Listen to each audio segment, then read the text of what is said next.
யாருங்க? கோகிலாங்கிற பேருக்கு பார்சல் வந்திருக்கு மேடம். கோகிலா அம்மாவா? அவங்க வீட்டு அட்ரஸ் இது இல்லையே. எனக்கு என்ன தெரியும் மேடம், இந்த அட்ரஸ்க்கு தான் வந்திருக்கு.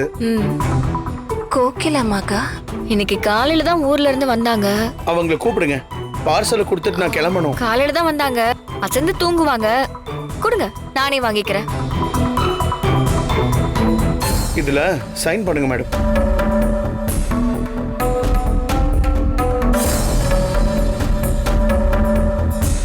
என்னங்க மேடம், பாத்து.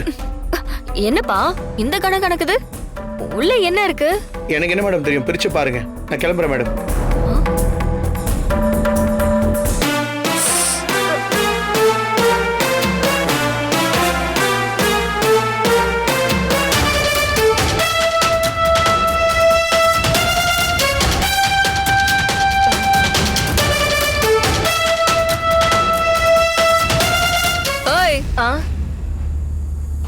என்னது ஓயா?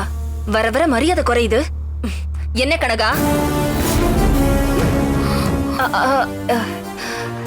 இல்ல துர்கா.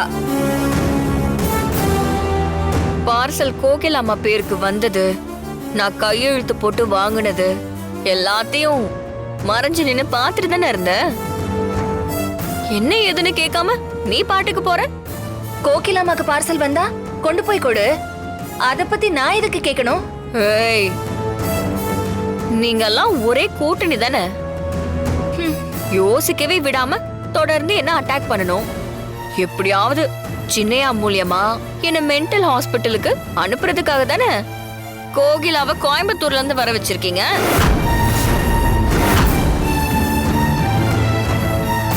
ஹே, இதெல்லாம் உனக்கு எப்படி தெரியும்? பெரிய மாமா ரூம்ல மைக் வச்சிருக்கியா? ஓ, இப்ப சொன்னதுதான் உங்க திட்டமா? அப்போ அவங்கள அதுக்காக தான் வர வச்சிருக்கீங்க. சும்மா நூல் விட்டு பார்த்தேன், நீ ஏன் வளருட்ட. அப்போ அகிலா கிட்ட உன்னை பத்தி போட்டு கொடுக்கறதுக்கு எனக்கு இன்னொரு பாயிண்ட் கிடைச்சிருச்சு. இப்ப நான் வளர்னதுனால தான் நீ கண்டுபிடிச்சியாக்கும். கோகிலா அம்மா கிட்ட உப்பு சக்கர விளையாட்டு விளையாடினியே, அப்ப என்ன பார்த்து கூட கண்ணச்சு முட்டினியே, அது எப்படி? இந்த வீட்ல எல்லா ரூம்லயும் மைக் வச்சு ஒட்டு கேக்குற மாதிரி இங்க நடக்கிறது நடக்க போறது எல்லாமே உனக்கு முன்னாடியே தெரியுது.